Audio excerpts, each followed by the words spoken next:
ತಾಲೂಕಿನಲ್ಲಿ ಇನ್ನು ಸುಮಾರು 300 ಕೋಟಿ ವೆಚ್ಚದ ಕಾಮಗಾರಿ ಬಾಕಿ ಉಳಿದಿದ್ದು ಅವುಗಳಿಗೆ ಹಂತ ಹಂತವಾಗಿ ಶಂಕುಸ್ಥಾಪನೆ ಮಾಡಲಾಗುವುದು ಎಂದು ಶಾಸಕ ಎಸ್ಆರ್ ಶ್ರೀನಿವಾಸ್ ಬೆಟ್ಟದಗುಪ್ಪೆಯಲ್ಲಿ ತಿಳಿಸಿದರು. ಗುಬ್ಬಿ ತಾಲೂಕಿನ ರಾಷ್ಟ್ರೀಯ ಹೆದ್ದಾರಿ 206ರಿಂದ ಹೇರೂರು, ಹೊದಲೂರು, ಬೆಲವತ, ಅರೆಮಾರನಹಳ್ಳಿ, ಕಾರೇಗೌಡನಹಳ್ಳಿ ಮಾರ್ಗ ರಸ್ತೆ ಹಾಗೂ ಹೊದಲೂರು ಕಾಲೋನಿ ಅಭಿವೃದ್ಧಿಗೆ 1.32 ಕೋಟಿ ವೆಚ್ಚದ ಕಾಮಗಾರಿಗೆ ಕಿಟ್ಟದಗುಪ್ಪೆಯಲ್ಲಿ ಗುದ್ದಲಿ ಪೂಜೆ ನೆರವೇರಿಸಿ ಮಾತನಾಡಿದ ಅವರು, ಕೆಎಸ್ಆರ್ಟಿಸಿ ಬಸ್ ನಿಲ್ದಾಣಕ್ಕೆ 10 ಕೋಟಿ ಮಂಜೂರಾಗಿದೆ. ಆದರೆ ಡಿಪೋ ಅನುಮೋದನೆ ಆಗಿಲ್ಲದ ಕಾರಣ ತಡವಾಗುತ್ತಿದೆ. ಬಸ್ ನಿಲ್ದಾಣದ ಕಾಮಗಾರಿಯನ್ನ ಅತಿ ಶೀಘ್ರವಾಗಿ ಪ್ರಾರಂಭಿಸಲಾಗುವುದು. ಪ್ರಾಥಮಿಕ ಆರೋಗ್ಯ ಕೇಂದ್ರಗಳಲ್ಲಿ ಸೌಲಭ್ಯದ ಕೊರತೆ ಇರುವುದರಿಂದ ಅವುಗಳ ಬಗ್ಗೆ ಮೆಡಿಕಲ್ ಆಫೀಸರ್ ಸಭೆ ಕರೆದು ಚರ್ಚಿಸಿ ಸಮಸ್ಯೆಯನ್ನ ಬಗೆಹರಿಸುತ್ತೇನೆ. ಎತ್ತಿನಹೊಳೆ 30 ಕೋಟಿ, ಹೇಮಾವತಿ 3 ಕೋಟಿ, ಶಿರಾ ನಲ್ಲಿಕೆರೆ ರಸ್ತೆಗೆ 35 ಕೋಟಿ,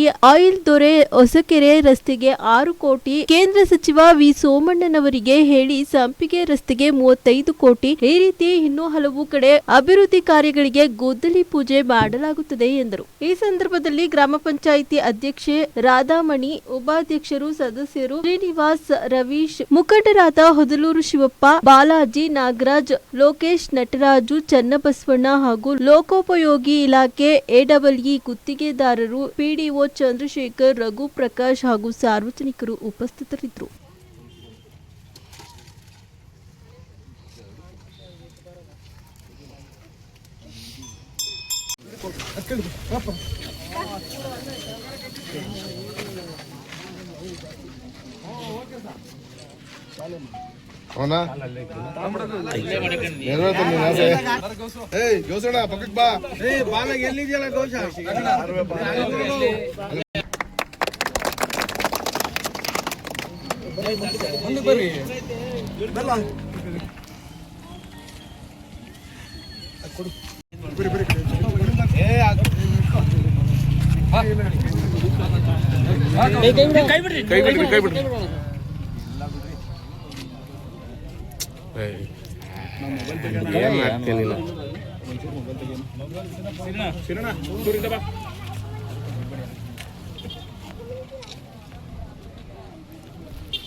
ಒಂಚೂರು ಕೈ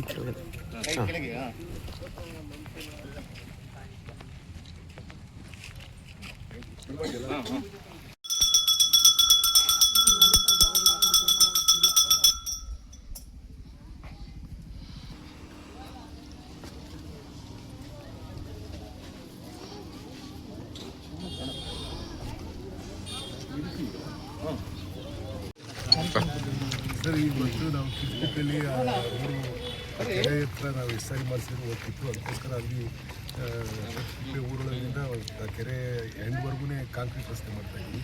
ಒಟ್ಟು ಕಿಟ್ಕುಪ್ಪಲ್ಲಿ 1 ಕೋಟಿ ಖರ್ಚು ಮಾಡಿ ರಸ್ತೆಗಳು ಮಾಡ್ತಾಯಿದ್ವಿ. ಇಲ್ಲಿ 40 ಲಕ್ಷ ರೂಪಾಯಿ ಹಾಕಿ ಇಲ್ಲಿ ಕಾಲೋನಿ ಮಾಡಿದ್ದಿಲ್ಲ, ಇದನ್ನು ಮಾಡ್ತಾಯಿದ್ವಿ. 1 ಕೋಟಿ 90 ಲಕ್ಷ ರೂಪಾಯಿ ಒಟ್ಟಿಗೆ ಇವತ್ತು ಪೂಜೆ ಮಾಡ್ತಾಯಿದ್ವಿ. ಯಾವ್ಯಾವ ಭಾಗದಲ್ಲಿ ಆಗುತ್ತೆ ಸರ್? ಇನ್ನು ಯಾವ್ಯಾವ ಭಾಗದಲ್ಲಿದೆ ಅಂತ ಸರ್? ಇನ್ನೂ ನಾವು ಈ ಸರ್ವೆ ಮಾಡಿಲ್ಲ. ನಮ್ಮದು ಎತ್ತಿನಹೊಳೆಯಲ್ಲಿ 30 ಕೋಟಿ ರೂಪಾಯಿ ಇದೆ. ಆಮೇಲೆ ಹೇಮಾವತಿಲಿ 100 ಕೋಟಿ ರೂಪಾಯಿ ಇದೆ. ಆಮೇಲೆ ನಮ್ಮದು ಈಗ ಸಿರಾ ನಲ್ಲಿಕೆರೆ ವ್ಯವಸ್ಥೆಗೆ 35 ಕೋಟಿ ಹಾಕಿದ್ವಿ. ಆಮೇಲೆ ಇದಕ್ಕೆ ಸೆಂಟ್ರಲ್ ಗೌರ್ಮೆಂಟಿಂದು ಸನ್ಮಾನ್ಯ ಸೋಮಣ್ಣವ್ರಿಗೆ ಹೇಳಿ ಸಂಪಿಗೆ ರೋಡ್ಗೆ 28 ಕೋಟಿ ಹಾಕಿದ್ವಿ. ಸಿರಾ ಈಲ್ದೊರೆ ಹೊಸಕೆರೆ ರೋಡ್ಗೆ 6 ಕೋಟಿ ರೂಪಾಯಿ ಹಾಕಿದ್ವಿ. ಆಮೇಲೆ CM ಅವ್ರು ಕೊಟ್ಟಿರೋದು ಮೊನ್ನೆ 50 ಕೋಟಿ ರೂಪಾಯಿ. ಹೇಮಾವತಿ 100 ಕೋಟಿ ಇದೆ. ಇನ್ನೂ ಒಂದು ಸುಮಾರು 300 ಕೋಟಿ ರೂಪಾಯಿ ವರ್ಕ್ ಶುರು ಮಾಡಬೇಕು. ಜಾತಿಗಳಾಗಿವೆ, ಪೂಜೆ ಮಾಡಬೇಕು. ಜಾತಿ ಗಣತಿ ತುಂಬ ಲೇಟ್ ಆಗ್ತಾ ಇದೆ ಅಂತ ವರದಿ ಬರ್ತಾ ಇದೆ. ಸಮೀಕ್ಷೆ ಮಾಡ್ತಾವ್ರಿ. ನಾನು ನಿನ್ನೆ ನಮ್ಮ ಮನೆಗೆ ಬಂದಿದ್ರು. ನಾನು ವಿಚಾರಿಸಿದಾಗ 92% ಮಾಡಿದ್ದೀವಿ ಅಂತ ಹೇಳಿದ್ರು. ಇನ್ನು 8% ಮಾಡಬೇಕು ಅಂತಂದರೆ ಮಾಡ್ತಾರೆ. ನಿನ್ನೆ KN ರಾಜಣ್ಣವ್ರು ಒಂದು ಹೇಳಿಕೆ ಕೊಡ್ತಾರೆ ಸರ್. MLA ಅವರೇನು ಇಲ್ಲಿ ಬೇಕಾಗಿಲ್ಲ, ಹೈಕಮಾಂಡ್ ಪವರ್ ಜಾಸ್ತಿ ಗೊತ್ತಿಲ್ಲ. ಯಾರ್ಯಾರಿಗೆ ಎಷ್ಟೆಷ್ಟು ಪವರ್ ಇರ್ತದೆ ಅಷ್ಟೆಷ್ಟು ಪವರ್ ಅವ್ರಿಗೆ ಇರ್ತದೆ ಸರ್. ಗೊತ್ತಾಯ್ತು. ಕೆಎಸ್ಆರ್ಟಿಸಿ ಬಸ್ ನಿಲ್ದಾಣದ ಗುದ್ದಿ ಪೂಜೆ ಸರ್, ಇವತ್ತು ಬರ್ದವ್ರೆ. ಅದು ಅಪ್ರೂವಲ್ ಆಗಿ ಟೆಂಡ್ರು ಕೂಡ ಆಗಿದೆ 10 ಲಕ್ಷ ರೂಪಾಯಿಗೆ, 10 ಕೋಟಿಗೆ. ನನಗೆ ಇದಕ್ಕೆ ಇನ್ನೂ ಟೆಂಡ್ರ್ ಆಗಿಲ್ಲ. ಅದು ಡಿಪೋದು ಫಂಡ್ ಇಲ್ಲ ಅಂತ ಹೇಳ್ಬಿಟ್ಟು ಈ ವರ್ಷ ಕೈಗೆತ್ಕೊಳ್ಳೋಣ ಅಂತ ಹೇಳ್ಬಿಟ್ಟು ಡಿಸೈಡ್ ಮಾಡಿದ್ದೀವಿ. ಈಗಾಗಲೇ ಆಲ್ರೆಡಿ ಬಸ್ ಸ್ಟ್ಯಾಂಡ್ 10 ಕೋಟಿ ರೂಪಾಯಿ ಟೆಂಡರ್ ಆಗಿದೆ. ಕೆಲಸ ಶುರು ಮಾಡಬೇಕು. ಟೆಂಡ್ರು ಫೈನಲ್ ಆಗಿ ಟೆಸ್ಟ್ ಮಾಡಿಸಿದ್ದೀವಿ. ಸರ್ಕಾರಿ ಆಸ್ಪತ್ರೆಗಳಲ್ಲಿ ಔಷಧ ಗಮನಕ್ಕೆ ಬಂದಿಲ್ಲ ಆ ಥರ ಕಡಬ ಆಸ್ಪತ್ರೆಗೆ ಆಕ್ಸಿಡೆಂಟ್ ಆಗೋದ್ರೆ ಬ್ಯಾಂಡೇಜ್ ಕೂಡ ಇಲ್ಲ. ಆಮೇಲೆ ಹಂಗಾರು ನಾನು ತಾಲೂಕು ಮೆಡಿಕಲ್ ಆಫೀಸರ್ ಕರೆಸಿ ಮಾತಾಡ್ತೀನಿ. ಇದ್ರ ಬಗ್ಗೆ ನನಗೆ ಗಮನಕ್ಕೆ ಬಂದಿಲ್ಲ, ಈಗ ನೀವು ಹೇಳ್ತಾ ಇರೋದ್ರಿಂದ ಅದಕ್ಕೆ ಗಮನಕ್ಕೆ ಗೊತ್ತಾಯಿತು. ನಾವು ಆ ಥರ ಏನಾಗಿದ್ರೆ ನಾನು ಸರಿ ಮಾಡಿಸ್ಬೇಕು. ಓಕೆ.